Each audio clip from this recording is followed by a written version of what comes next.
नमस्कार दोस्तों, मेरा नाम है योग गुरु सुनील सिंह और मैं योगा लवर ट्रस्ट का फाउंडर हूँ। आज मैं आपको बताऊँगा उपवास यानी फास्टिंग, लंघन जिसको आयुर्वेद में कहते हैं, इसका हमारे जीवन में क्या रोल है, ये कैसे प्रचलन में आया, इससे हमें कैसे लाभ मिलता है। प्राचीन काल में भोजन की कमी, अकाल और जीव जंतुओं को शिकार ना कर पाने के कारण हमारे पूर्वज भूखे रहते थे और उन्होंने देखा कि कई बार भूखे रहने से उनके शरीर में जो डिफरेंट चेंजेस हुए और उन्होंने धीरे धीरे इनको अपने धर्म से जोड़ दिया। हिंदू धर्म में तरह तरह की फास्टिंग होती है। इस्लाम में एक मंथ का रमज़ान के महीने में फास्टिंग रखते हैं वो लोग। क्रिश्चियनिटी में 40 दिन वो लोग फास्टिंग रखते हैं। और जैसे जैसे समाज विकसित हुआ, समाज में अलग अलग रिसर्चेस हुए, तो वर्तमान परिप्रेक्ष्य में इंटरमिटेंट फास्टिंग जो है इसका चलन बहुत ज़्यादा है।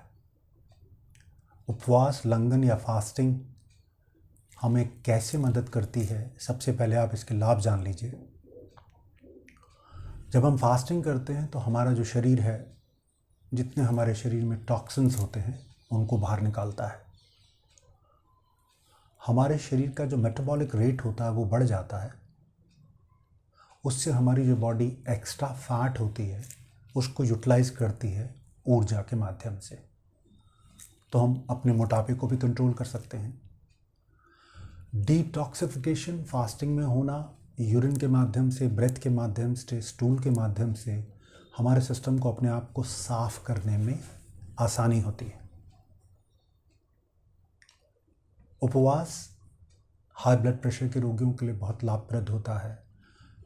Heart patient, diabetes, asthma, bronchitis, tuberculosis, liver से संबंधित रोगों के लिए, किडनी से संबंधित रोगों के लिए बहुत लाभप्रद होता है। लेकिन किन लोगों को फास्टिंग नहीं करनी चाहिए ये भी आपको जानना बहुत ज़रूरी है। जो लोग लो ब्लड प्रेशर के पेशेंट हों, महिलाएं जो गर्भधारण के इच्छुक हों, गर्भवती महिलाएं, उनके लिए वर्जित है। जिन लोगों की बॉडी में शुगर का लेवल बहुत कम है उनको भी इसका अभ्यास नहीं करना चाहिए। 18 साल से पहले और 60 साल के लोग ऊपर, उनको इसका अभ्यास नहीं करना चाहिए। अब मैं आपको बताने जा रहा हूँ इंटरमिटेंट फास्टिंग जो होती है ये क्या होती है और इसे हमें कैसे करना चाहिए। इस फास्टिंग में क्या होता है कि हम 16 घंटे अपने शरीर को भोजन, जल या पेय से वंचित रखते हैं और 8 घंटे के अंतराल में हम जो भी लेना होता है उसको हम लेते हैं। इसको आप ऐसे मान लें कि हम मॉर्निंग में 8 बजे से लेकर शाम 4 बजे तक कुछ भी खा लें और उसके बाद जो भी हमें लेना है वो प्रातःकाल 11 या 12 बजे के बाद लें।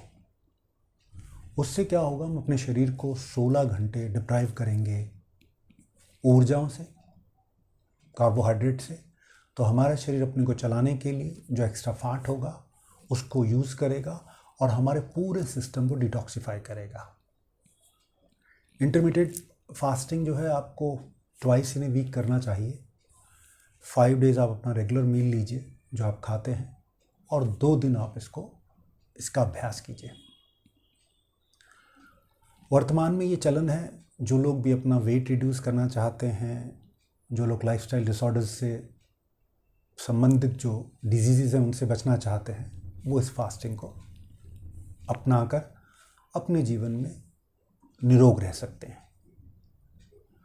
मेरा अपना पर्सनल व्यक्तिगत अनुभव ये कहता है कि अगर आप 16 घंटे फास्टिंग नहीं कर सकते हैं तो at least once in a week, चाहे आप रिलीजियस वे में या स्पिरिचुअल वे में या फिजिकल लेवल में, अगर आप once in a week fasting करते हैं तो कंपैरेटिवली आप देखेंगे कि आप अपने आप को physically, mentally, spiritually, psychic level पे बहुत स्ट्रांग पाएंगे।